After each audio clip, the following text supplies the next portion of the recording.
Masyarakat sekitar menyebutnya Lembo Balano. Tempat ini sesungguhnya sebuah danau dengan ukuran ketinggian air sebatas paha orang dewasa.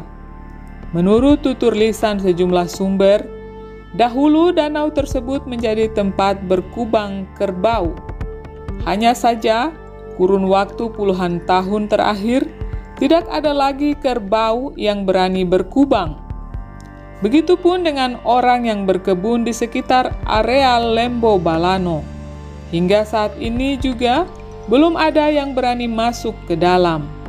Salah satu sebabnya adalah penampakannya yang sangat menyeramkan. Airnya berwarna hijau dan di dalamnya tumbuh sejumlah pepohonan. Daun serta ranting-ranting pohon yang jatuh membuat air danau itu sangat kotor, hingga siapapun yang pertama kali melihat bakal merinding. Tidak ada yang tahu pasti kapan Danau Lembo Balano terbentuk.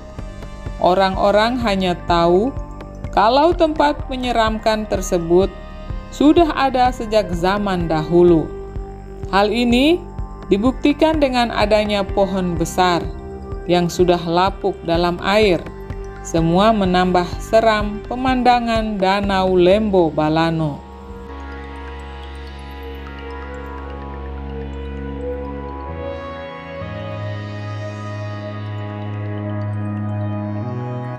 Selain menyeramkan, kisah lain yang membuat penduduk takut adalah danau tersebut yang dipercaya sebagai sarang ular piton raksasa.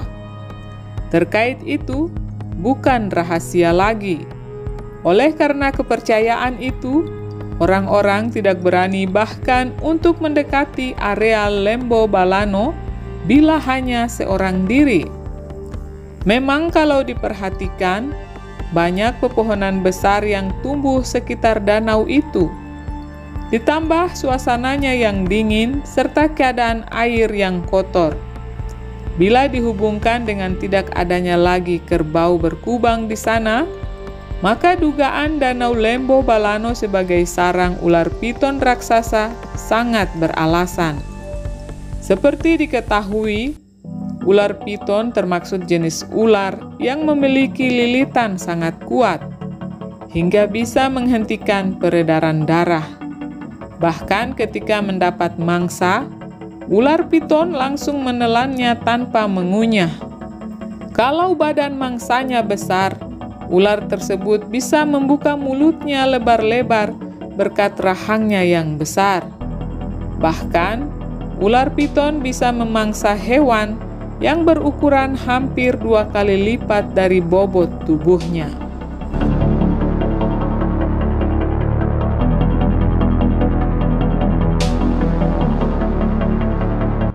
Dugaan masyarakat tentang Danau Lembo Balano sebagai sarang ular piton raksasa kian kuat setelah warga beberapa kali menemukan ular jenis piton masuk ke dalam perkampungan.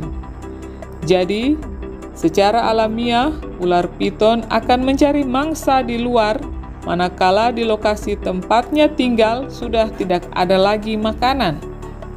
Terkait ini, ular memiliki indera penciuman sangat baik. Itu sangat membantunya untuk mendapatkan mangsa ataupun menghindari musuh. Saat mencium aroma tertentu, ular akan menjentikkan serta mengeluarkan lidah mereka.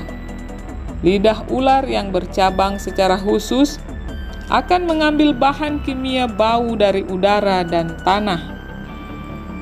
Bahan kimia yang sudah diambil oleh lidah kemudian masuk ke dalam organ vomeronasal. Inilah sebabnya ketika bergerak, ular akan mengeluarkan lidah 1 kali setiap detik. Saat ular mengeluarkan lidahnya untuk mengambil bahan kimia dan mengirimkannya ke organ vomeronasal, otak punya waktu sepersekian detik untuk mengenali baunya.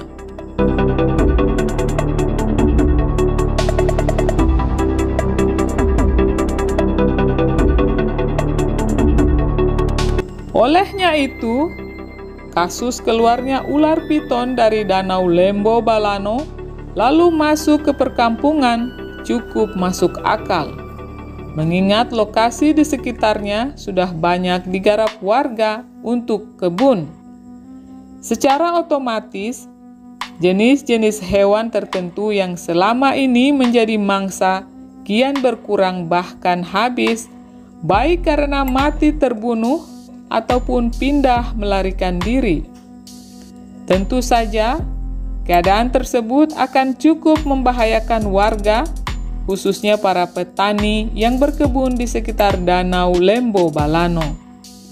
Sesungguhnya, disinilah pentingnya manusia menjaga alam semesta. Selain memberi kehidupan kepada sesama makhluk ciptaan Tuhan, juga menghindarkan diri dari ancaman binatang buas, seperti halnya ular piton, akibat habitat mereka terganggu. Demikian Danau Lembo Balano harus menjadi bahan renungan bahwa ular piton juga makhluk ciptaan Tuhan. Dia tidak akan pernah mengganggu kehidupan manusia selama manusia tidak mengganggu apalagi menghancurkan habitat mereka. Sebaliknya, mereka bisa menjadi ancaman mengerikan saat kehidupannya terancam.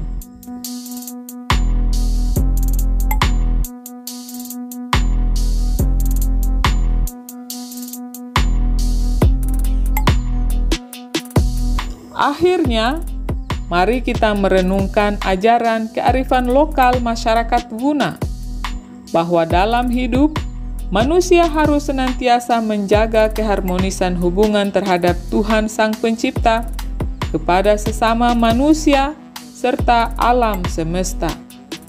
Itulah ajaran yang disampaikan kepada kita semua, mulai dari semasa anak-anak melalui nasihat Katoba. Oleh karena manusia dan alam semesta merupakan satu kesatuan yang saling membutuhkan satu sama lain. Manusia butuh alam, begitupun sebaliknya, alam butuh manusia.